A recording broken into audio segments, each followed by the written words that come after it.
नमस्कार दर्शकों, आज हम बात करेंगे वसई विरार नालासपारा की। वसई विरार नालासपारा क्षेत्र में भाई ठाकुर का काला अध्याय समाप्त हुआ और नई किरण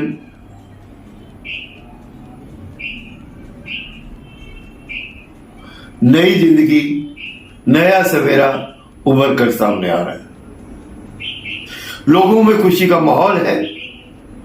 खुशी के मारे लोग फूले नहीं समा रहे हैं, आनंदित है। चारों तरफ जश्न का माहौल है। लंबे समय से 35 वर्षों से ठाकुर परिवार ने इस क्षेत्र में अपना दबदबा कायम करके रखा था। कोर्ट कचहरी, पुलिस, गुंडे, आम जनता उनके मातहत थी। डर के मारे सरकारी अधिकारी भी छुट्टी ले लेते थे और उनके खिलाफ कोर्ट में फैसले नहीं होते थे। आइए इस विषय में मैं आपको हमारे दो जुझारू नेताओं के बारे में जानकारी देता हूं। हमारे माननीय नेता विनोद तावड़े जी का, कैसे उन्होंने आखिरी दिन तक, इलेक्शन से एक दिन पहले तक भाई ठाकुर के एरिया में लड़ाई लड़ी और पुलिस और प्रशासन को, भाई ठाकुर को, मीडिया को साफ उन्होंने कहा कि मैं ऐसा नेता नहीं हूं जो अपने वर्कर को, कार्यकर्ता को छोड़ के चला जाऊं। 2 घंटे तक वो जिद्दोजहद करते रहे और पब्लिक के बीच में रहे। देखिए, सुनिए उनका ये खास वक्तव्य। खत्म हुआ तो फिर आप वहां रह नहीं सकते हैं, तो मैं सुबह निकल के आ रहा था, तो रास्ते में विरार आता है तो मैंने फोन किया भाई राजन नाई को, कैसे चल रहा है। बोले सब व्यवस्था अच्छी लगी है, हम लोग बैठे ही है, आप 5 मिनट चाय पीने आओ। तो फिर मैं वहां गया तो बूथ प्रमुख का उनका मिलन चल रहा था। तो भी मैंने वोटिंग मशीन को कैसे सील किया जाता है, फिर उसमें साइन कहाँ करने हैं, ऑब्जेक्शन कैसे लिया जाता है, इस प्रकार की 4-5 मिनट वो भी रिकॉर्डेड है, वो बातें की। तो हवा ये उठाई बहुजन विकास आघाड़ी ने कि ये तावड़े जी पैसे बांटने हैं, पैसे बांटने। और उन्होंने उठाई, छोड़ो, राहुल गांधी और सुप्रिया सुळे भी बोल रहे कि मैंने 5 करोड़ बांटे, और वहां इलेक्शन कमीशन को तो मेरे पास 1 पैसा नहीं मिला। तो अब मेरा राहुल जी और सुप्रिया जी को कहना है कि अगर आप कंफर्म थे 5 करोड़ था और मेरा वहां मिला नहीं, तो आपने मुझे 5 करोड़ देना चाहिए। ये मेरी उनसे रिक्वेस्ट है। लेकिन वो जिस तरीके से आप वहां पे बैठे थे, विजुअल्स में दिखाया गया कि वो लोग कुछ एनवलप्स दिखा रहे थे जिसमें से पैसा दिखा रहे थे, तो वो सब क्या था? ऐसा कि उन्होंने एक कोई बैग लाई, उसमें एनवलप गए, वो उनको शायद चैनल्स पे क्या दिखना चाहिए इसका अच्छा अध्ययन था, तो वो बता रहे थे। क्योंकि मैं अंदर, एक तो वो होटल तो ठाकुर का ही है, विवान था, वो क्या उनका ही है, तो वहां से एंटर करने से सीसीटीवी फुटेज उनके पास है, पुलिस के पास है, और इसलिए पैसे का कोई मामला ही नहीं था उसमें। अब तो 3 कंप्लेंट एफआईआर हुई है। एक, मैंने साइलेंट पीरियड में वहां जाना। नंबर 2, हमने मीडिया को वहां एड्रेस किया, तो हमने कोई कॉन्फ्रेंस नहीं बुलाई, वहां मीडिया आई थी, उनको हमने बताया। और नंबर 3, क्षितिज पे कोई केस बनी। चौथी केस जो बनी है आफ्टर सब सीसीटीवी वगैरह देखने के बाद, कि 9,90,000 रुपया वहां का जो चुनाव प्रमुख है उसके कमरे में मिला।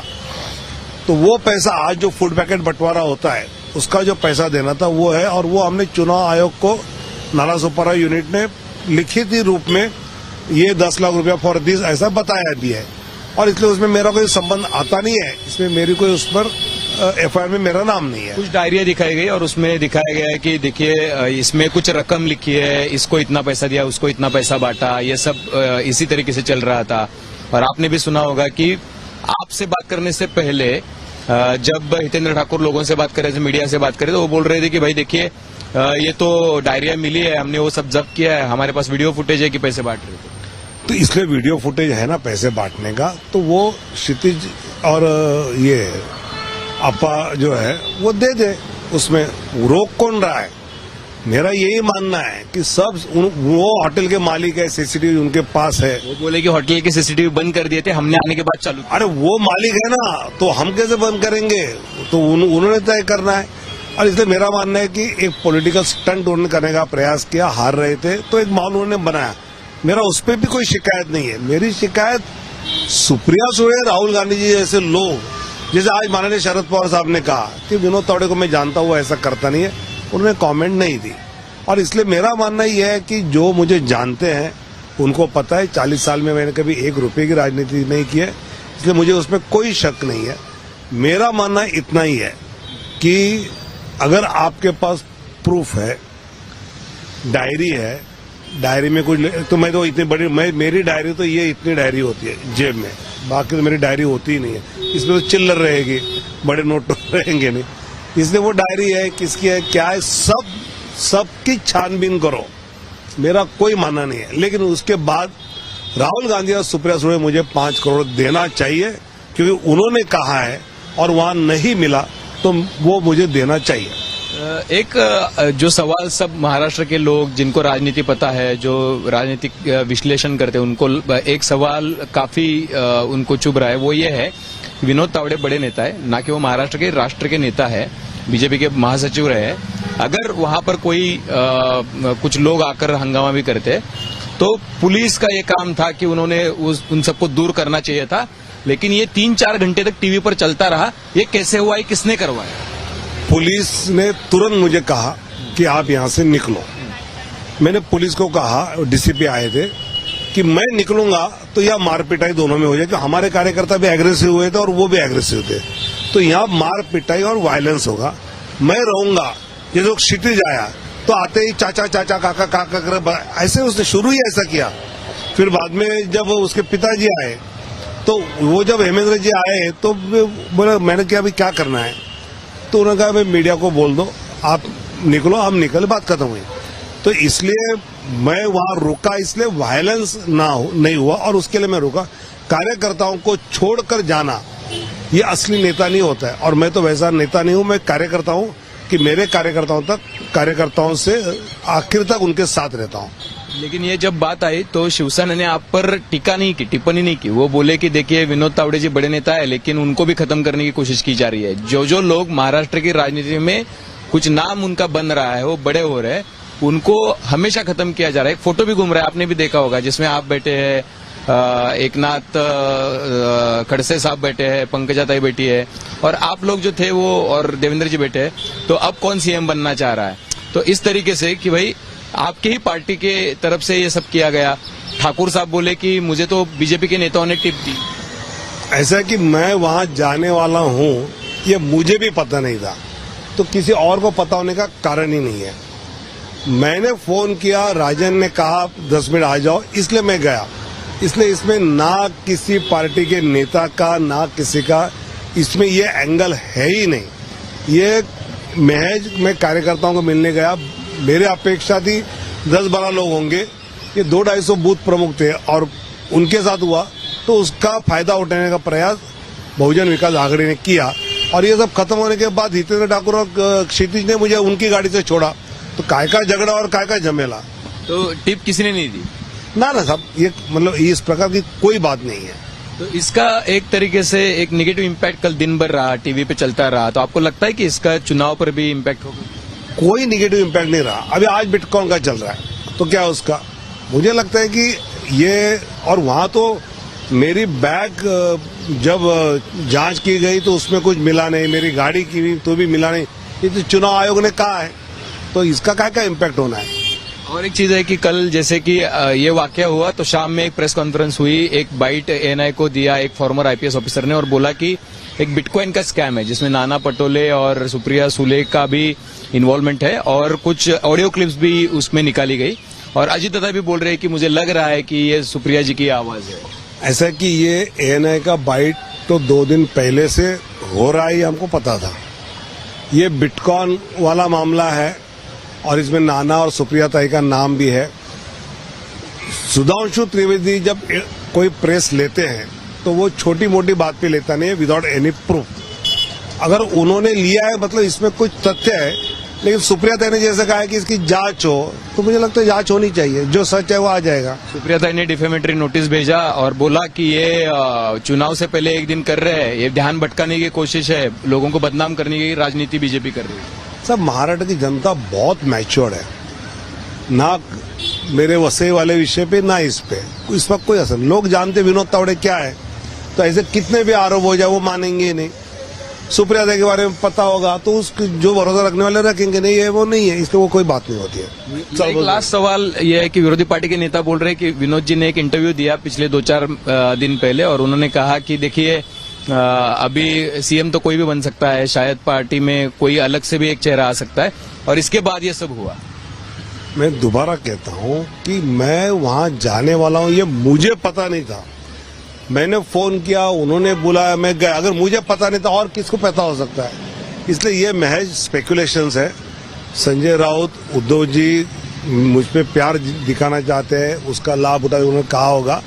मेरा मानना है कि कोई 0.0001% भी को दिखाते हैं। हमारे एक दूसरे नेता का वक्तव्य, महायुति के योद्धा शिवसेना के प्रवक्ता केदार काले जी ने हमें बताया कि हर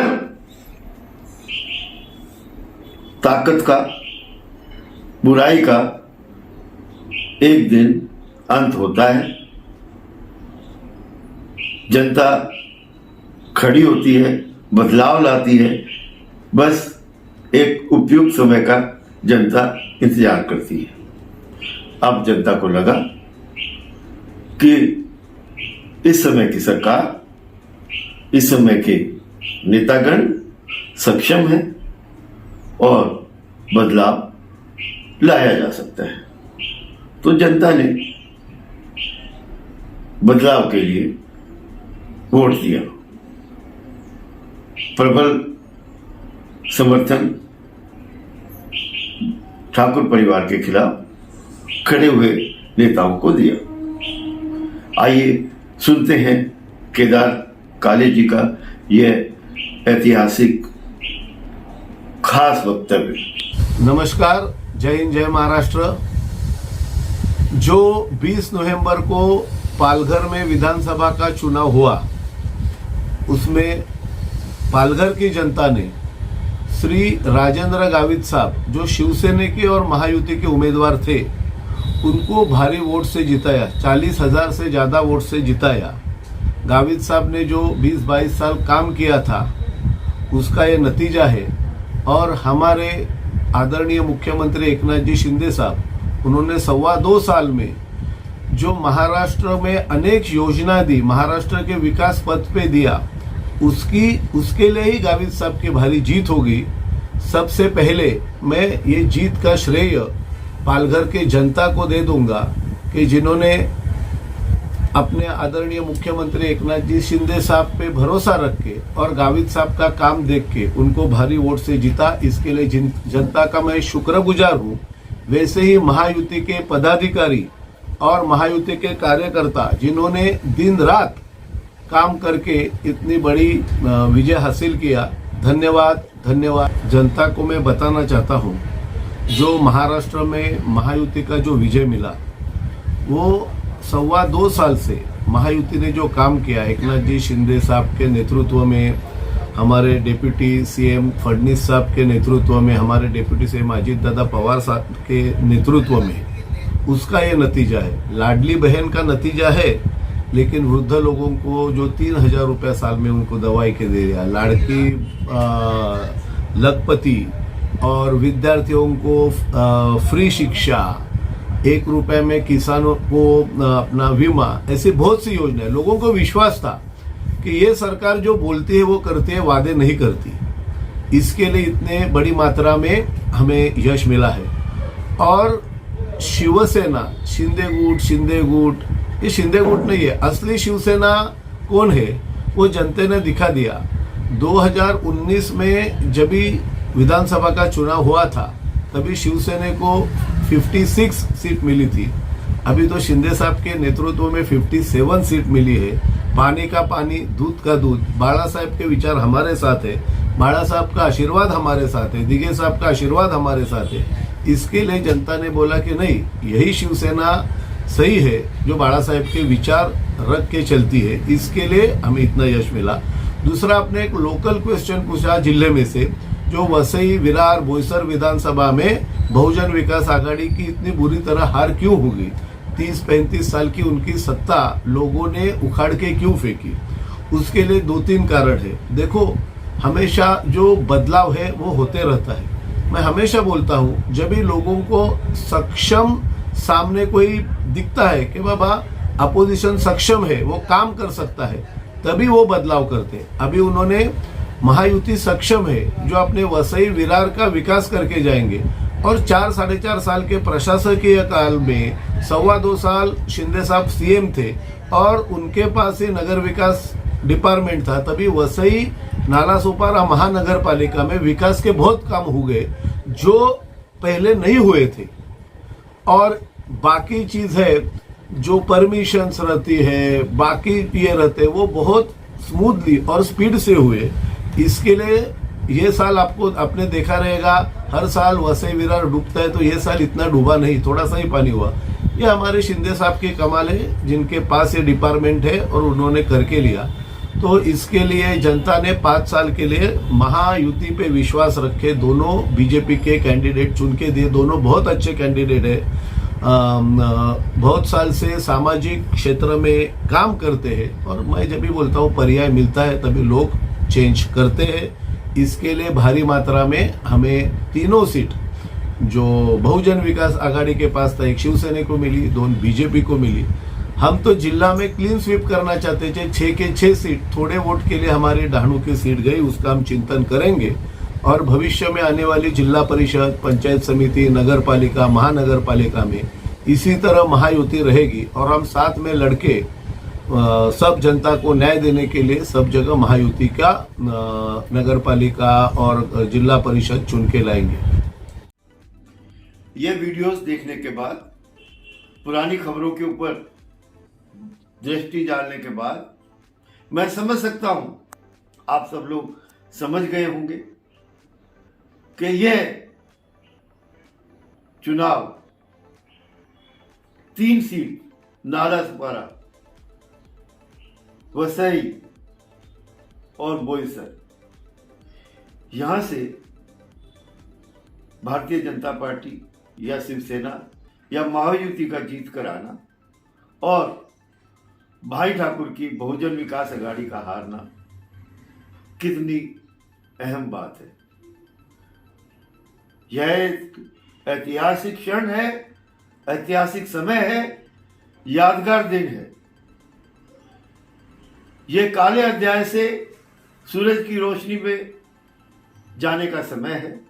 जनता के लिए बहुत ही अहम यादगार दिन है। इस दिन को, इस जीत को, जनता की इस जीत को सदियों सदियों तक याद रखा जाएगा। महाराष्ट्र तक टीवी न्यूज से तेजेंद्र सिंह की ये खास रिपोर्ट आप सबके लिए। जय हिंद, जय महाराष्ट्र।